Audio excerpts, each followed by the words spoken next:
H.A. Ray's Curious George Makes Pancakes, illustrated in the style of H.A. Ray by Vipa Interactive. When you hear this sound, it's time to turn the page.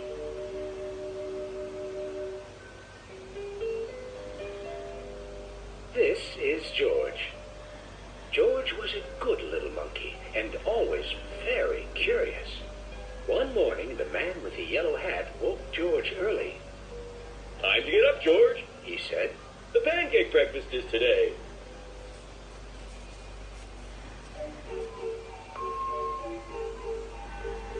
George loved the pancake breakfast.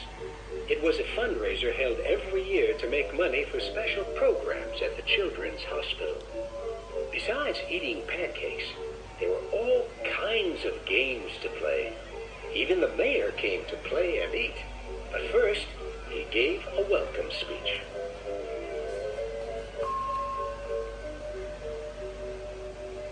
"Thank you all for coming," the mayor said. "We appreciate your generous support." He thanked all the volunteers who were helping that day, and finally he said, "Please enjoy yourselves. And the pancakes." When the mayor finished, the man with the yellow hat said, "George, I'm going to buy our tickets. Please wait here, and don't be too curious." George waited like a good little monkey, but something smelled good. Could it be the pancakes?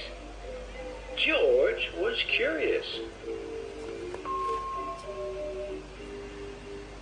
He followed the delicious smell and found a whole griddle full of pancakes. George watched as a man poured little batter circles and flipped them up in the air. It looked like fun to make pancakes.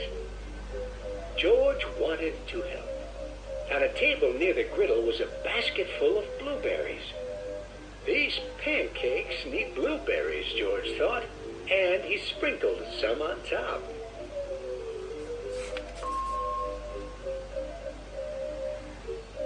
Meanwhile, the man at the griddle was so busy he didn't notice the little monkey helping him. But the line grew and grew. George's pancakes were a hit. Soon everyone wanted them, and the man could not keep up. "Please wait," he said to someone holding an empty plate. "I need to find an assistant to help me." And just like that, he was gone.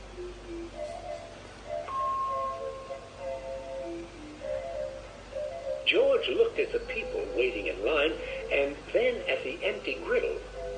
Why, he could make pancakes. He could be the assistant. George poured the batter into nice round circles. Next, he added blueberries.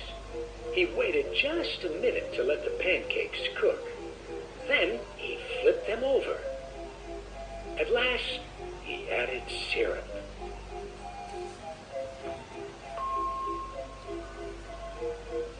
The line for pancakes was enormous, but with 4 hands, George made quite a chef. And no one's plate was empty for long. "I've been coming to this breakfast for years," a man said, "but I've never seen pancakes made like this before." "I've never eaten this many pancakes before," said a girl. "I didn't even like pancakes before," said another girl, and they all lined up for more.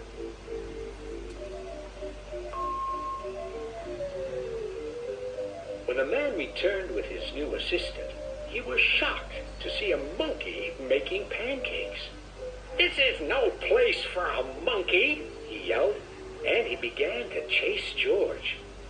George hadn't meant to cause trouble.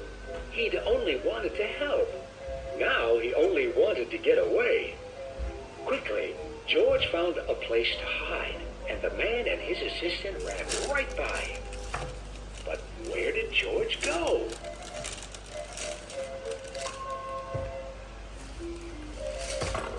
When it was safe to come out, George jumped down. He was covered in syrup like a pancake, and he was sticking to everything. George was curious. Could these napkins help him get clean?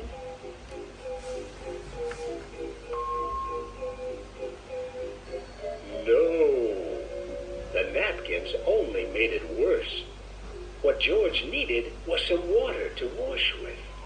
Why, here was the perfect thing. George climbed up. This would do the trick for a sticky monkey. George sat on the bench and splashed himself with water.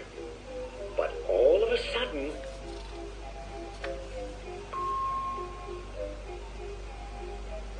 splash!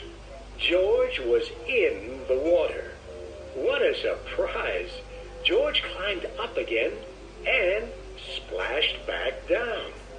He'd never been in a dunk tank before, and he'd never had so much fun getting clean. Soon everyone was having fun, and the line at the dunk tank grew even longer than the line for pancakes.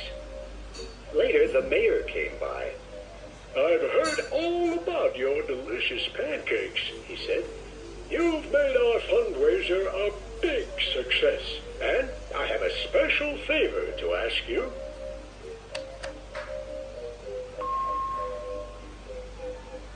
At the end of the day, George got to present the money from the fundraiser to the president of the hospital. "Thanks to you, George. This has been our best year ever," she said. "Will you come back and make pancakes again next year?" George nodded, and everyone cheered.